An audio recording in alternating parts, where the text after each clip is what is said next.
Greetings, People Daily viewers from quarantine in Xiamen. 2 weeks quarantine in a hotel may not sound fun, but I'm excited because it means I only have 11 more days until I'm free to roam my beautiful Xiamen Island in the safest country on the planet. Besides, if I have coffee and I have toilet paper, I can survive anything. When I returned to the U.S. on January 21st to visit my 90-year-old mother-in-law, I had no idea the epidemic would escalate so rapidly. I was worried about friends and students in Xiamen, but they were the ones who encouraged me. They wrote, "We are careful, but we're not afraid. China will definitely overcome this because we Chinese can cope with adversity." 吃苦. A girl said, "I can't go outside, but I can meet friends online anytime. And now I have more time than ever to study English or read." As we prepared to return, a Xiamen leader urged that I wait until it was safe. I laughed and said the safest place on earth is China, because only Chinese have shown they have the wisdom and decisiveness to fight this. If I don't return now, it may be many months before I return, if ever.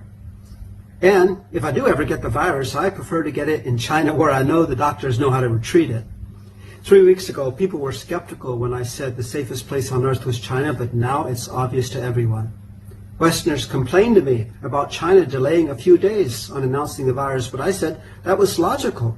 You don't yell fire in a crowded room, and you don't terrify 1.4 billion people unless you're certain you really have a problem. But within a week, China had already isolated the genome and shared it with the world, and boldly sacrificed their own economy to protect not only China, but the world. And then the nations who complained of China's delay of a few days did absolutely nothing for 2 months, until death was staring them in the face. An Italian leader said the virus in far-off China did not seem real, that it was more like a science fiction story. Although Italy was the first European country to take strong measures, it was far too late. And now they have more deaths than China, the most populous nation on earth. Even in the Los Angeles airport 3 days ago, where workers have caught the virus, people still worked without protection.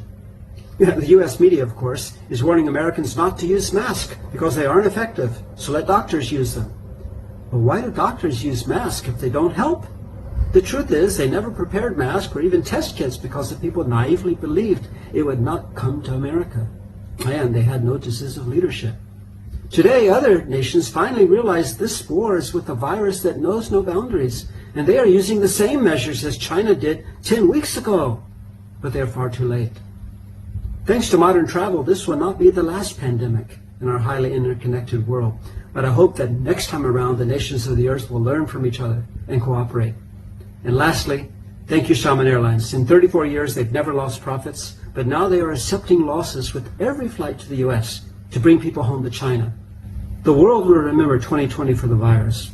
But even more important historically, 2020 is the year that China defeats another ancient enemy, absolute poverty. China's 2 victories in 2020 over the virus and over poverty prove that China has a moral commitment to making sure people have those most fundamental of all rights, life and a livelihood. A moderately prosperous nation with no one left behind. That is the China dream. And my dream is that China's 2 great victories in 2020 will help prove to the world that the China dream can also be the world's dream. Stay safe. 爱拼才会赢。爱比亚加也呀。